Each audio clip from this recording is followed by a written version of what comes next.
I'm Shelly Sanders. I teach in the Department of Language and Literature, and I'm a professor of English, and I teach creative writing, young adult literature, and other literature classes. And in Oxford, I taught a children's literature of Britain.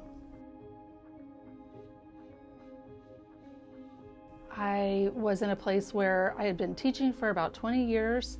and I had been to study abroad before as a faculty member and as a student, so I knew a little bit about the benefits as far as teaching wise, but this time in particular, the opportunity to go teach in Oxford came when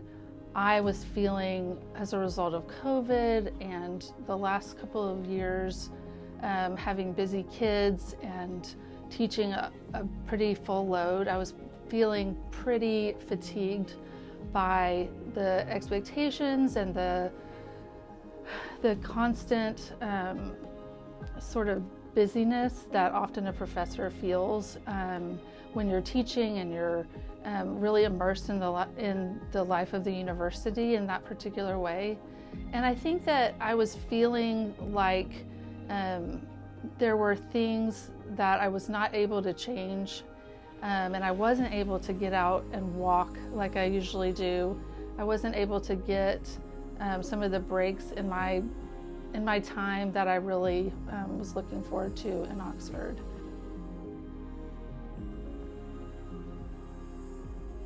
The one thing that Oxford did give me and my family was time. And we were able to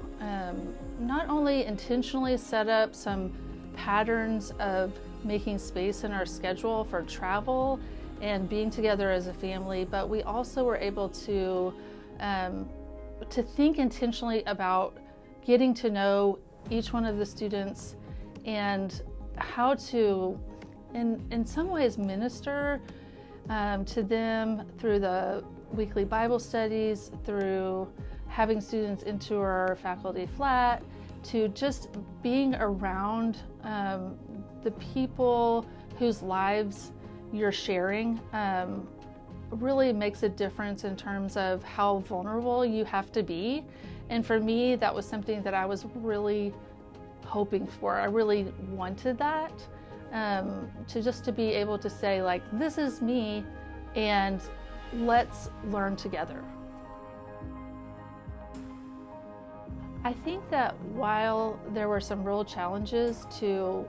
teaching, especially for us with 3 kids under 13, there were moments when we had to make it work, which is not necessarily the type of opportunity that you want to throw yourself into, but I think our family learned a lot about grit during the semester and about how to learn new things together. So if it meant planning a trip to Paris for a week and all talking about the things we wanted to go see and how we would have to kind of share that time together, or if it was about letting our children get to know different students and establish connections with students at the same time as they were making friends and getting to know the schools that they were in. So we all had to grow, and I think that in many ways we saw the challenges for each one of us, and we could say, you know, my mom is growing in this way, and I can do this too. I can be brave, and I can go into a class in Oxford and meet some new students, or I can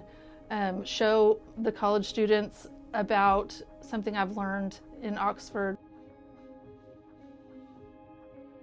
I think particularly for me, teaching in language and literature department and teaching a subject where I need to be thoughtful and I need to be spending time reading and writing and grading and thinking about not only staying current with the fields that I'm interested in, but also because I need to rest and I need to take time to consider sort of who I am as a child of God and also as a professor at ACU, even if I'm in a different place. I think that this opportunity helps you to kind of get outside, kind of break up the norms of your sort of day in and day out life. And that way you kind of see everything as being on the table in a way that feels, to me, really exciting. I could think about the next couple of years in my syllabi and my teaching, because I could actually take some time to go back and look over syllabi from the past, or I could think about books that I wanted to read that might inform my teaching, and I could spend the day at a bookstore, looking through books that I enjoyed, and thinking about how I might teach differently in the future.